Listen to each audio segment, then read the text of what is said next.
Endowment for International Peace in India. I'm the MD there, and I represent the Indian public policy view when it comes to the tech startups. That's one of the reasons I'm here. Before I introduce the panel, I just wanted to say a quick word from my end, thank the AJC for inviting us here to be a part of this gathering, and also timing it to the visit of the Prime Minister Narendra Modi. I was here in Israel last year, and less than a year I'm coming back the second time, and extremely fascinated with the whole approach to technology and innovation that happens. The only thing which bugs me is that why technology finds the second slot after strategic affairs, because I think if anything is going to happen in the future, it's going to be technology which is going to lead the way, somewhat overtaking whatever we have built on so far. Without wasting time, let me introduce the panel and then say a few words. I discussed briefly with the panel. We'll keep it more conversational, and if it's okay, we might just take some questions as well in case somebody has. We have about an hour and 10 minutes. It's an honor to have people of this background on the panel. I was just talking to Jonathan Medved, who's the founder and CEO of OurCrowd, is one of the largest investors in the Indian tech startup space. He's just back from Bangalore yesterday, and from an Indian wedding.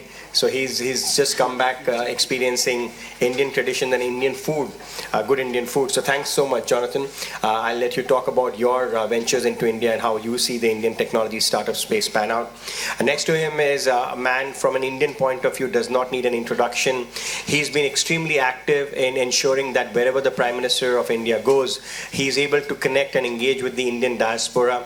Dr. Vijay Chauthaiwale, he's the head of the BJP Foreign Affairs Cell, but on this panel he's representing what is called the Atal Innovation Mission, which is India's effort to promote innovative ideas and translating them into successful business startups. Next to him is someone who is a global leader in his own right and now heads KPMG, Mr. Arun Kumar. He's worked with the government in the US, now based out of India, great friend of Indo-US relations and a big champion of that as well, both in terms of strategic and policy work that he has done in the past. And next to him is a man who I admire very much, but without having met him until today, because I visited Hatzalah last year, and I was completely blown away with the whole selfless approach of how to serve people of a country. Eli, I think what you have done, I'm sure a lot of Israelis know. I think we need to take you to India now so that more and more Indians get to know what you do in terms of emergency response systems. If you haven't visited Hatzalah, I'm sure many of the Israelis have. Indians who are here have not visited, please take a day off, go to Jerusalem, just go and see what they do, which is a pure voluntary service. And voluntary service across the aisle between, they have Israelis and Arabs working together just to save lives. I think it's a fascinating concept that they have come up with.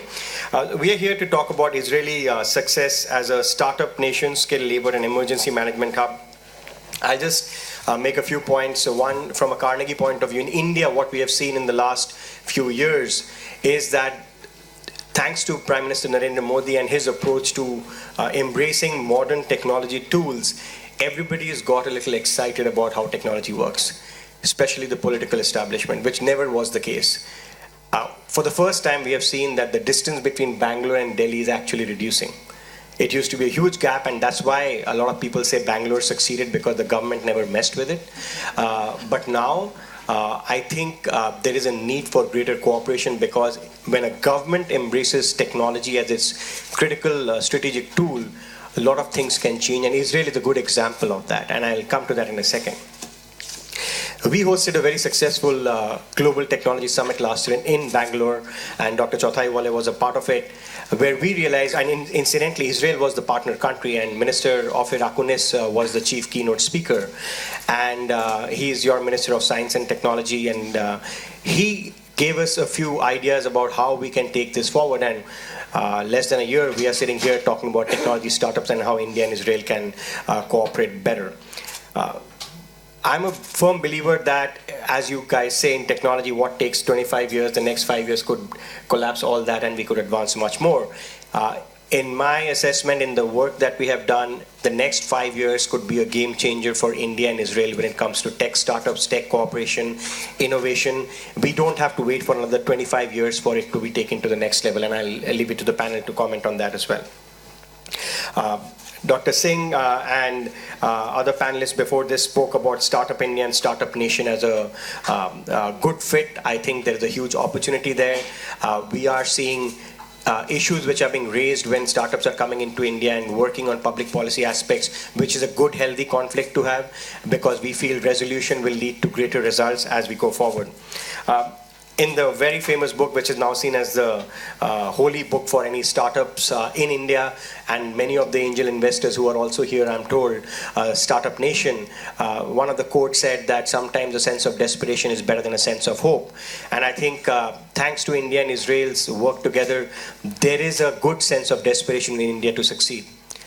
And what we need is the Israeli support of their experience with startups, be it in attracting investments, being able to successfully turn the business around and sell it at a profitable margin for the promoters. But more importantly, the appetite for failure. I think I'll let the panelists talk about that as to why the appetite for failure is as critical as the appetite for success in the startup space. And I'm sure, John, you have some word for that as well.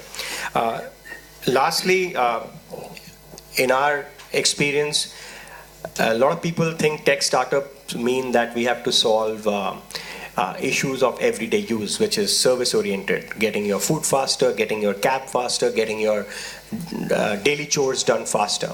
And I think this is where Israel will play a game-changing role for India, is to showcase why innovative IP-based tech platforms, and Stanberg, you talked about health is a great innovation space where India and Israel need to work together. India has to move beyond and learn from Israel as to how you can actually create original IP-based solutions, platform-based solutions, which actually command a far greater premium than just a service copy company which has been developed in the West. And we have many of those in India as well. As Jonathan said, the market is so huge, so the opportunity is there. So I'll let the panelists take over with just one parting shot as to, and Jonathan, I'll start with you. How does India attract Israeli money and Israeli technology, which is very critical to fund this idea of IP-based solution finding, which is going to be the future of technology? Thank you, Shivnath. And it's really interesting, because I just got off the plane yesterday back from Bangalore, back from this wedding. And having lived here in Israel for 36 years, I'm quite familiar with spicy food. I never met spicy food like South Indian food at this wedding. And it was delightful. It was all veg, so I could eat as a kosher keeping person. And I felt at home in a way that I think many Israelis who go to India do feel. There's a real click on the cultural level. And I think that this process is underway. It's interesting in the fact that here you've got a case where politics is leading and business is following, and that's a little unusual. Usually the business community is far-sighted, and here you've got very far-sighted political leaders. And our business and our tech community is a little late to get with it, but we're moving fast. At OurCrowd, we're the largest investor today in the Israeli ecosystem. We'll be investing about $300 million US this year here, and globally. We're 20,000 investors around the world. We're an equity crowdfunding platform, so we're a little bit disruptive to the traditional venture capital model, and we have 7 offices around the world. We've signed 3 deals in India in the last 3 weeks, major deals. One with Reliance Industries, which is led by Mukesh Ambani, is India's largest industrial organization. They are joining us in a technology incubator in Jerusalem, where we'll be, over the next decade, incubating about 50 different early stage companies with government support, together with the Hebrew University. And Reliance will be involved with them from the very, very beginning. The second deal we signed was with Reliance Capital, which is Mukesh's brother Anil Ambani's organization. They'll be distributing the OurCrowd financial products to the growing class of high net worth individuals, family offices, as well as institutional investors in India who are looking for exposure to Startup Nation and for a more global investment perspective. But what was most interesting, we had 2 meetings last week with investors, almost 100 in each, in both Delhi and in Mumbai. And they were very interested in the investments, but they were most interested in the company ties. That the Israeli technology companies have a huge upside in India, because what's happened in India over the last couple of years under Modi's leadership is nothing short of remarkable. And India is leading the world, for example, in eGov. There is no country in the world that has a more exciting platform in terms of governmental areas. And if you believe, as I do, that the next big wave of startup innovation is going to tackle regulated industries, education, transportation, utilities, government, then India becomes just a perfect market for these kinds of startups. And in particular, for example, with Geo, which is this brand new, state-of-the-art mobile network, which came out of nowhere, built by the Reliance people. Okay, there is nothing better than for Israeli technology to run on this stuff. The third deal we did was with a group called Let's Venture, which is a Indian-based crowdfunding platform like we are, who are going to make available both our companies to their investors, and we're going to be putting their companies on our platform.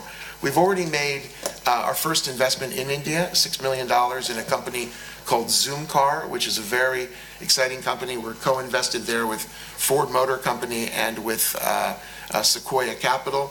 We've made our second investment. We haven't announced it yet, but we're very keen. And to answer your question, what's it going to take to get Israeli money or Israeli partners to really take India seriously? Just open their eyes, because you've got to be, brain dead not to see the opportunity.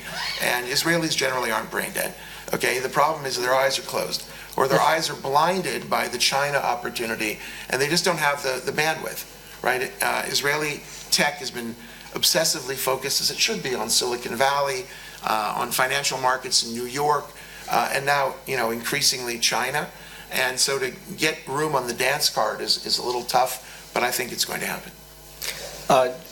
Before I go to Dr. Chauthaiwale, Jonathan, one quick question. In terms of, you mentioned the political leadership, for if India to learn from how Israel actually nurtured the whole startup culture, what are the lessons for India out there? Because one is that you guys go for the opportunity. The other is what Indians learn, what political establishment can do. And you're right, the Prime Minister Modi has done a lot, and people like Dr. Chauthaiwale are leading that bandwagon. But what is it that government and startups clicked as far as Israel is concerned? Get in and get out.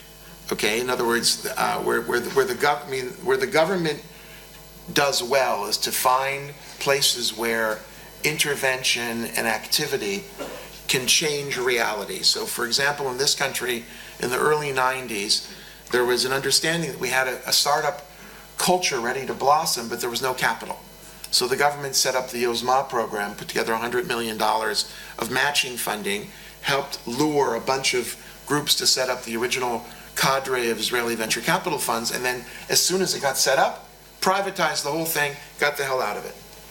The government here set up similarly through the 90s and the 2000s a spectacular program, perhaps a world-beating program in terms of technology incubators, where the government was providing huge leverage and financing for earliest stage companies. But then immediately decided the government has no business long-term picking winners. Start this project, get the hell out, and privatize it. And so today, the program that we're running together with Reliance, Motorola University, is a privatized government incubator. The government continues to provide funding, 85% of the early stage funding, but it's managed by the private sector. So my advice to the government is get involved, find where you can have an impact. Make sure, by the way, that taxes and regulatory landscape is world-class, because you're competing against global competitors all over the world. But once you get in, you must have an exit strategy. Don't fall in love with picking investments and continuing to be over-involved as a government. And that's $1 million question for the Indian setup as to how to get out, because I think once they get in, they think it's their ownership and But I think that mindset needs to change and is changing thanks to people like you, Dr. Chauthaiwale. Let me ask you, under the Atal Innovation Mission, is that how you're approaching? And if so, what are the other learnings that you expect out of this trip of Prime Minister Modi?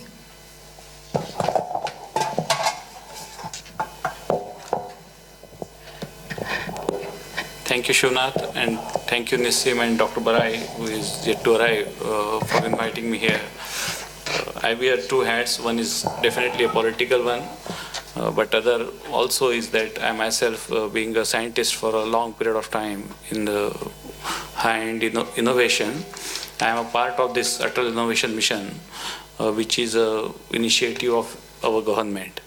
Before I answer the question, we need to understand that what's background in India, and it's not very rosy as of now, to be honest with you, because Indian, and I would blame to a great extent Indian education system, which makes a student very conformist, and therefore what I call is always as a fear of failure is very high among Indian youngsters, as if you compare it with, say, for example, Silicon Valley. But as soon as they go to Silicon Valley and try to mix with themselves or amalgamate themselves with the Silicon Valley culture, they become so very highly innovative entrepreneurs. So the question is not about the potential, but the question is about the mindset, and also putting them in a proper perspective of regulatory environment and the funding. So with this background, I would say that 2015 visit of Prime Minister Modi to Silicon Valley was a great opportunity for us to directly interact with high-tech entrepreneurs, big companies like Facebook, Google, Tesla, where he himself went there.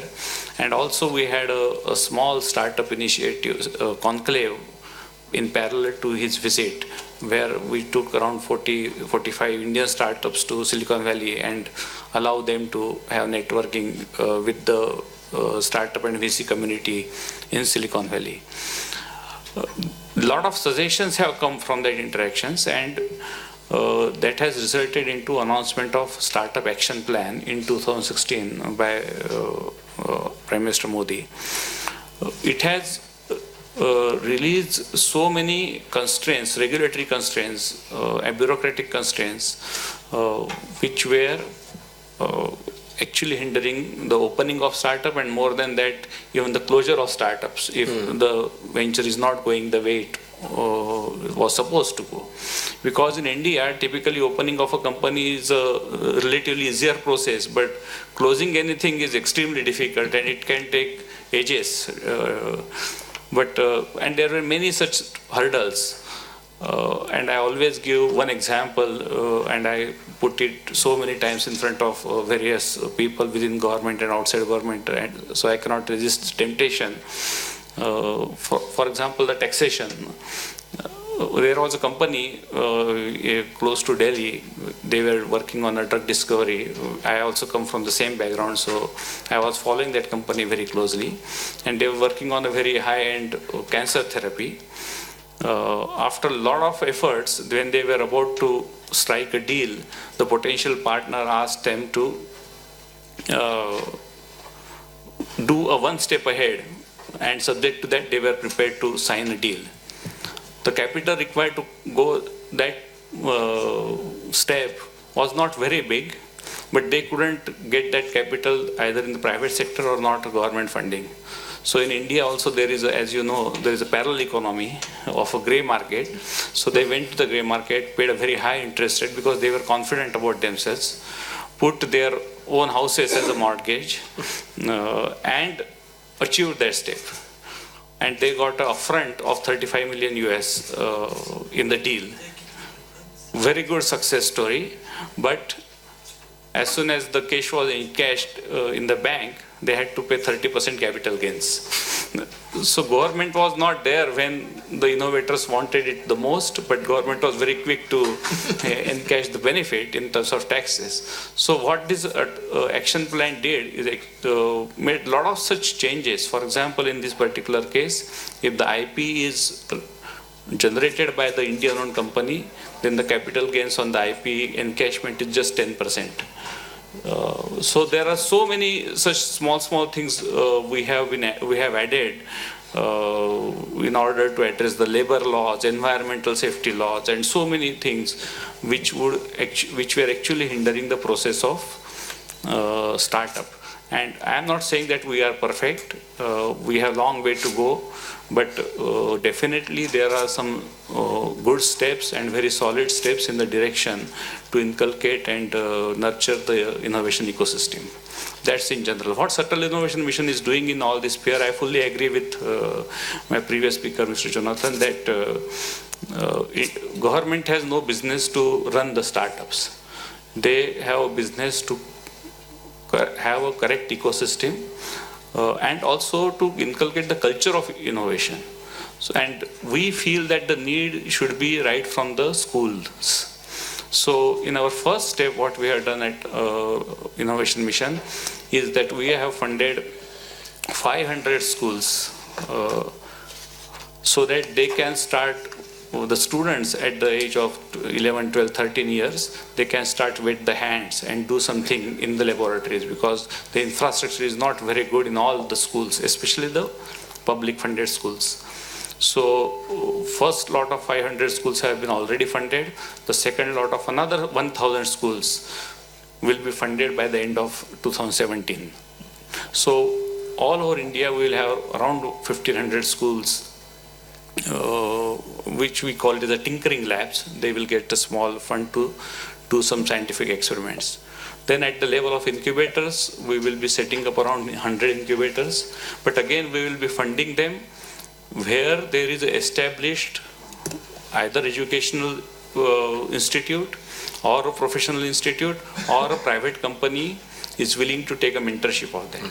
So we will fund them for to initiate the incubator, but we will not go into the governance or micromanagement of the incubator. But at the same time, we will ensure that the incubator does not become a real estate project, but actually innovation takes place. And then we are also stepping up into going into high-end, high reward innovation challenges like a grand challenge and everything that we plan to announce in next year or so. But at the end, we understand that this is not the only platform. So we have several such platforms, and we are trying to bring all of them to the same level of professionalism. Many of them are still controlled by the government departments, so they have little rigid attitude. So bring them to the kind of initiatives which Atal Innovation Mission is taking. Tomorrow you will hear that India and Israel is signing joint fund of, I guess, 4 million or 20 millions, I don't, 45 millions US dollars, where each country will contribute equally, and specifically for in the sector of innovations and startups. So there will be a lot of opportunities to take forward this dialogue into action in next several months to come. Yesterday, coincidentally, Mr. Nandan Nilekani, who was with Infosys, has announced that he is going to start $100 million fund specifically for Indian entrepreneurs. And that is also a very good initiative because his name matters a lot. This is about the funding. But for those who are present here and those who would like to know what are the opportunities in India, I just need to tell you something, and this opportunities will start something which I can show you, the card, a national, you can say, identity card. We call it as Aadhaar card. It should have it. Yeah, this is the card. So this is a very unique tool. Practically 95% Indians now have. More than 1 billion people have this card. But this is not simply your, like a social security card in US, but it has your quarter code, and also it has your biometric fingerprints. What it makes is that this makes your only identity you require to do any transaction in government or in the business or any financial transaction. So now using this card, and because it is linked with biometric, my all 10 fingers are there linked to this. You don't need any other thing. You don't even need to know how to use your smartphone. You don't need to know English. You don't need to know even ABCD. Only your fingertips should be good enough. And you can do all sorts of financial transactions, including payment, transfer money from one to other, and everything else. Your tax is connected to this, your income tax returns are connected to this. Everything else in next 2 years will be connected to this card and with my identity. It gives you enormous opportunity for any investors or any entrepreneur to connect with the bottom of the pyramid, which is the largest population. They have a small cash in their hand, but they don't have opportunity to the transactions. And that actually will revolutionize the way businesses are being done in India. Today we have an app, we call it as a Bheem app on your mobile through Paytm. It is not even Paytm. That app is linked with your bank account. And I want to transfer money to Nissim. I just need his ID, and I put it there and transfer the money. Yeah. So I think I'll come back to this because I think what Dr. Chauthaiwale has just summarized is that just because of pure technology use, we've opened up a market of 1 billion consumers. Until now, looking at India's non-financially included people, we were a market of about 500, 600 million middle class. Because of this identity, it wasn't as if this rest of the people did not have money, but they were not included in the financial system. Just because of that one innovation, we have opened up a market of 1 billion people. So we have doubled the size of the consumer market, which throws up the consumer opportunity for innovators who want to sell into India. I think that could be a great incentive. But Vijay, let me take away 2 points that you said and throw it to Arun. One is of mindset. And second, you link that mindset of either the students or the bureaucracy or the people who form the rigidities or the fear of failure to the education system. I think, Arun, you wanted to touch upon these two issues as to why our education system inherently does not teach us to be more adventurous and more experimental, which is the reason why we are late to the party of startups. You know, my sense here is based on what I've learned in Silicon Valley, where I lived for 34 years, and what I'm seeing in India, is that there's a gap between academic preparation and commercialization. Even in the US, some universities have done a really good job of bridging that gap, if it's be it an MIT or a Stanford. But generally, many universities have not. The way they've done it is to encourage researchers to commercialize their inventions and to make it really easy for them to license the technology and take it to market. So that connection, I find, is missing. But the other part of it is that the quality of the research has to be leading edge.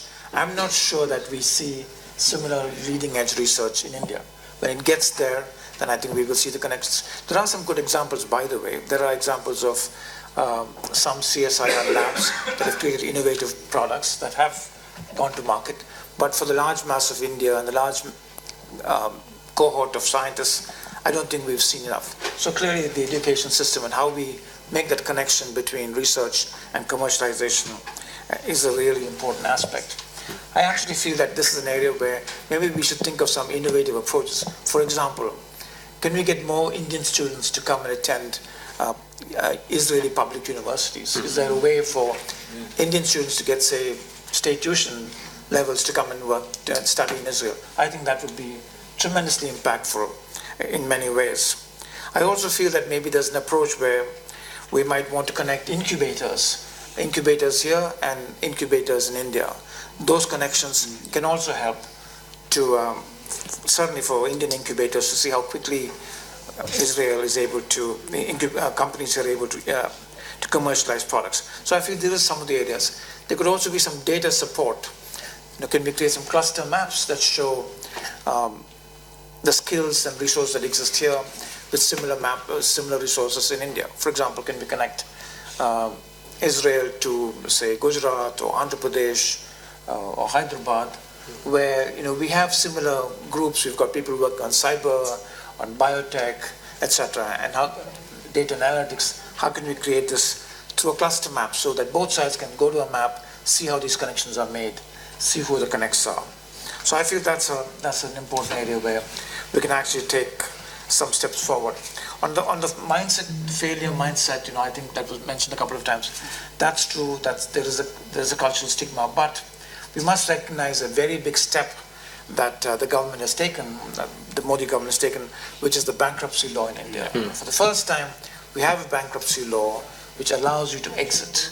So the ease of entry has been streamlined, and now ease of exit is being streamlined. So I would just say that I think that's one of the elements that's required, because otherwise failure has this overhang, but if you have a regime that can take care of insolvency, then that overhang will go away.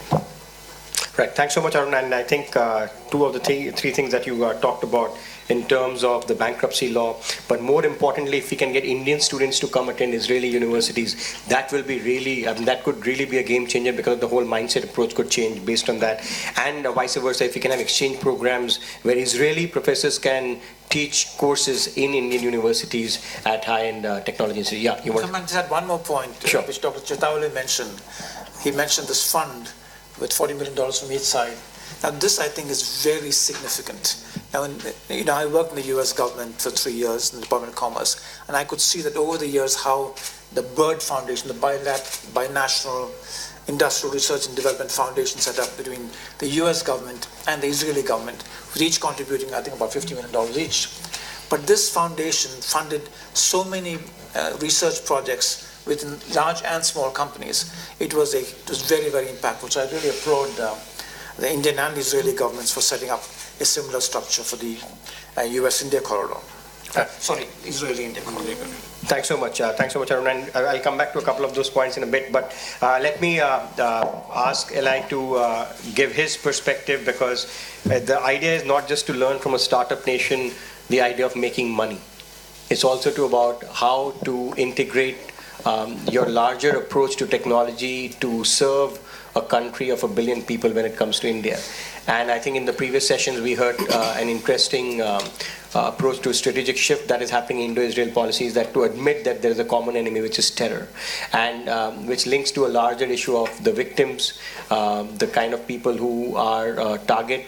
That is one aspect. Then as the societies modernize, coming to terms with issues of conflict leading to other issues of people who get into situations which need help, emergency help. Now, in your assessment, what all came together, and what is there that India could learn?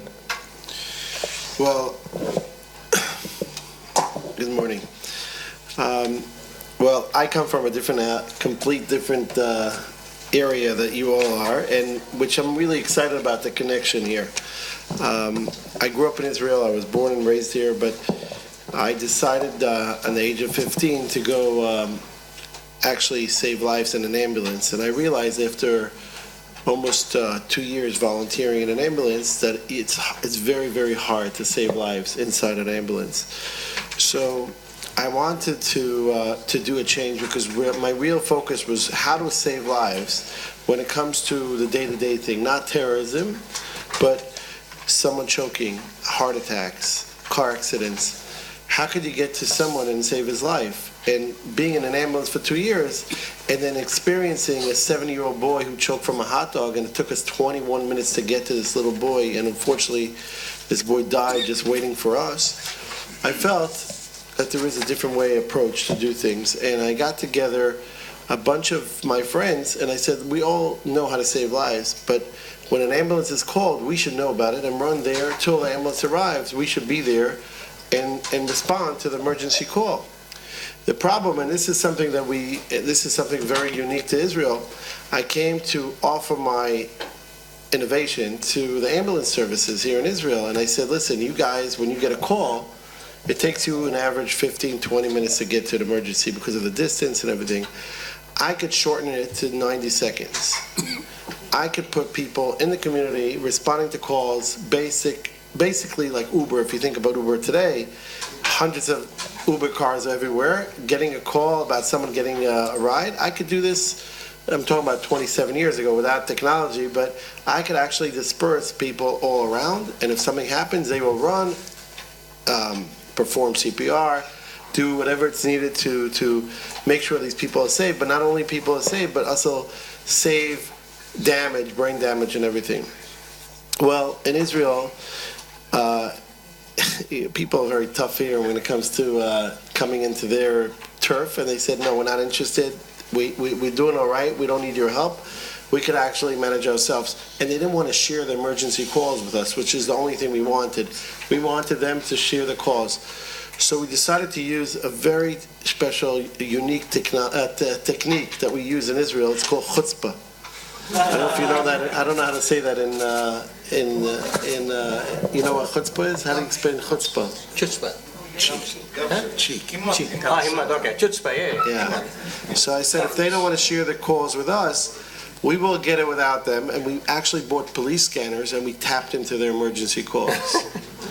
And that's how we actually started this group. We were 15 volunteers in a small community, and actually we were tapping into their calls.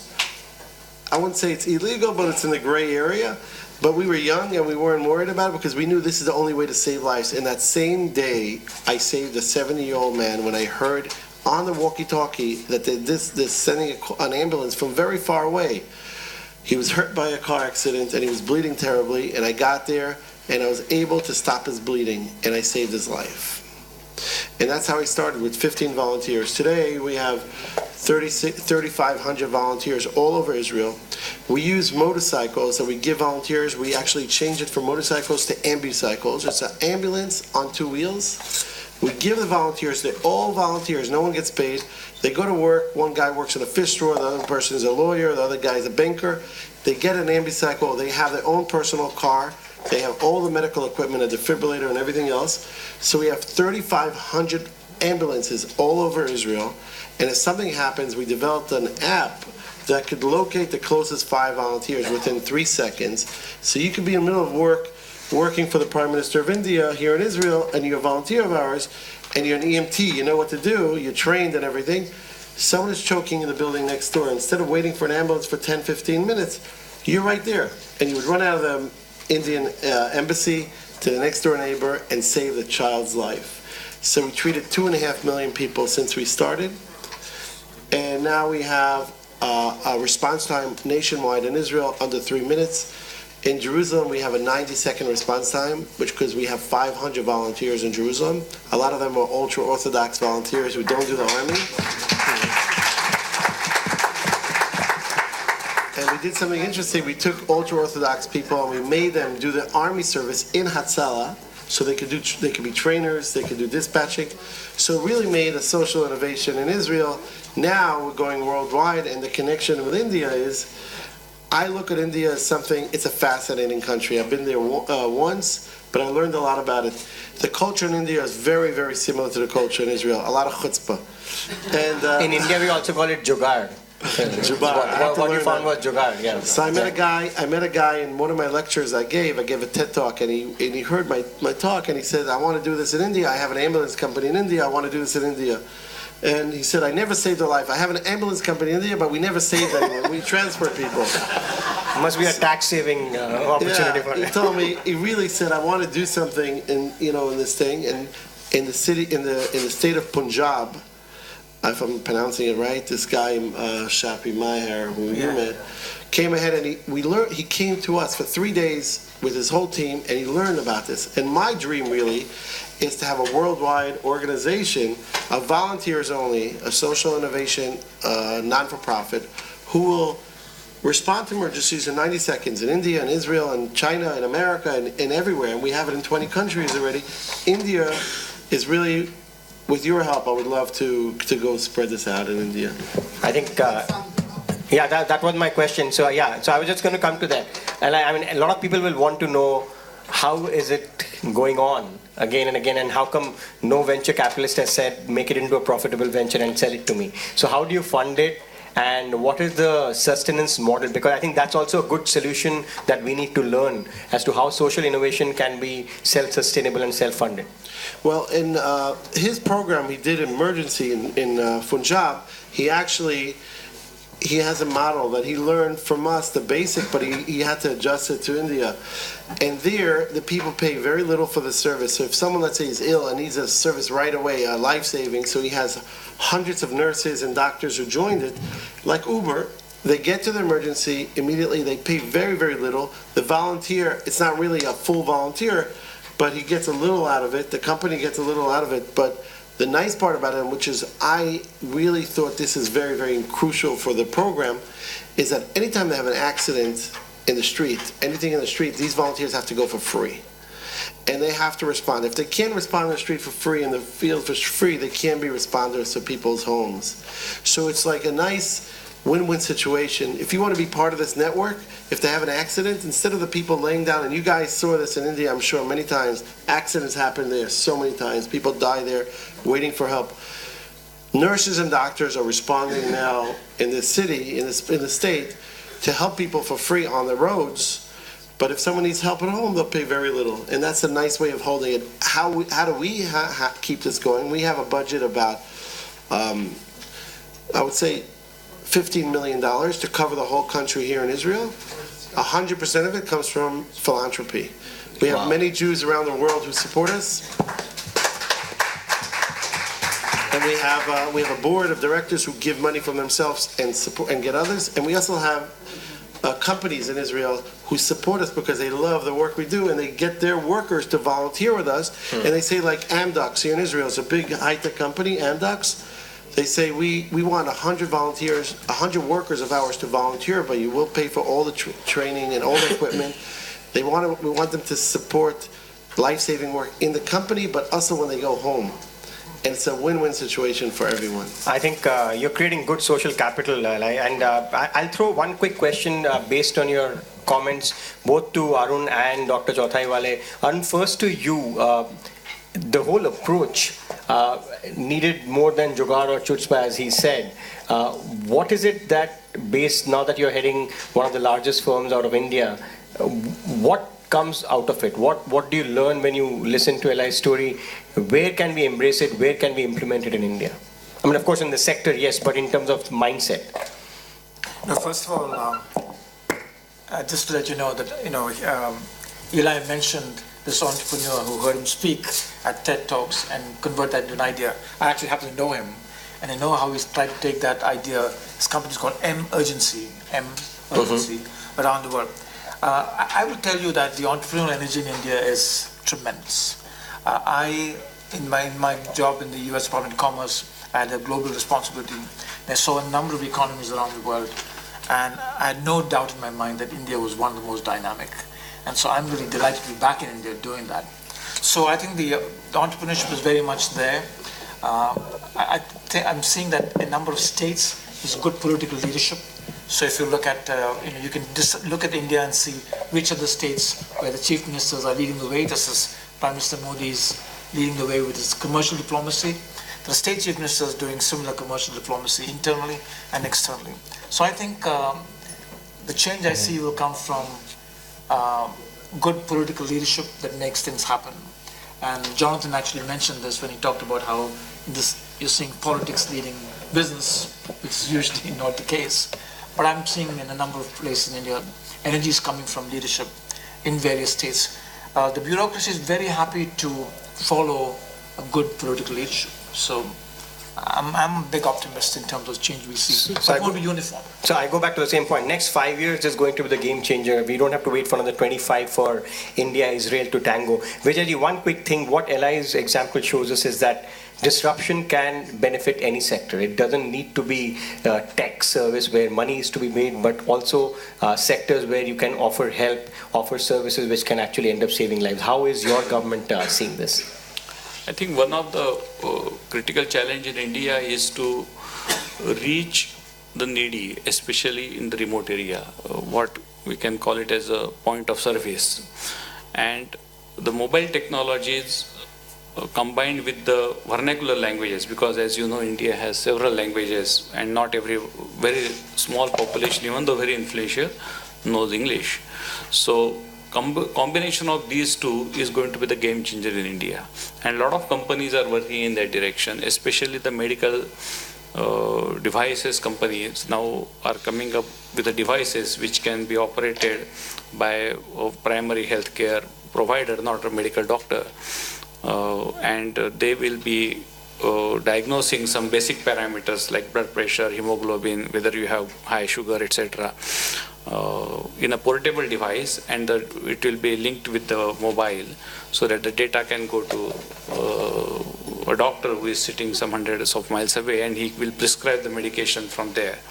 So some of these innovative solutions will be a game changer in the very close time to come. Yeah. Jonathan, you have a point to make on this. No, I think there's a very fundamental change going on parts of many Israeli entrepreneurs, which is to look beyond solving problems of rich people. Absolutely. The first wave of entrepreneurship really came from Silicon Valley. Israel emulated that.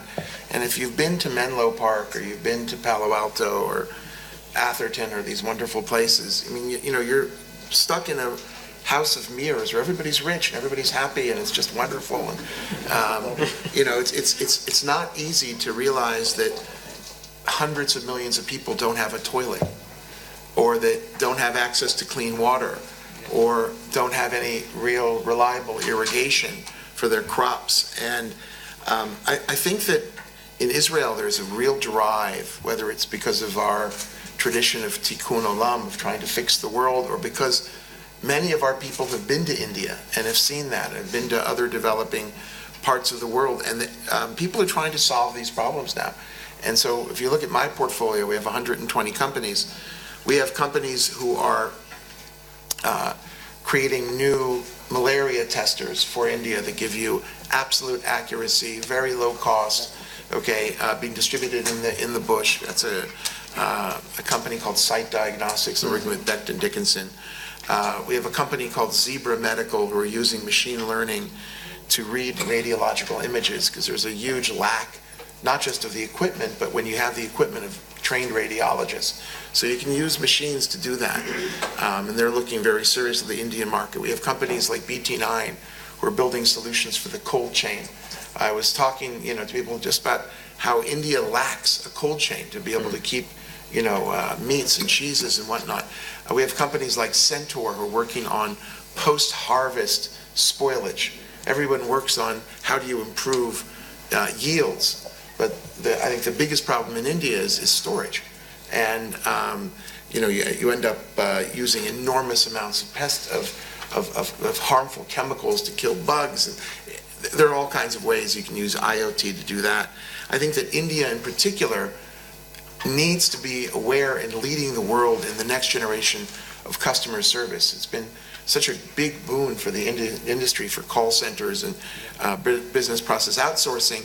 But that is target number one of the machine learning revolution. All these people are going to lose their jobs. There are companies today that basically, we have a company, NanoRep, who can literally overnight cut your call center volume by 50%.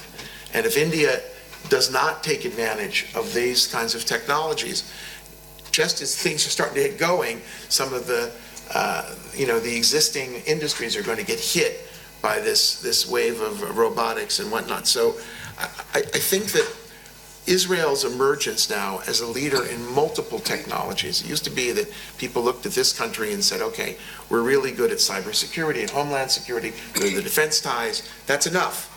But that's absolutely missing the point.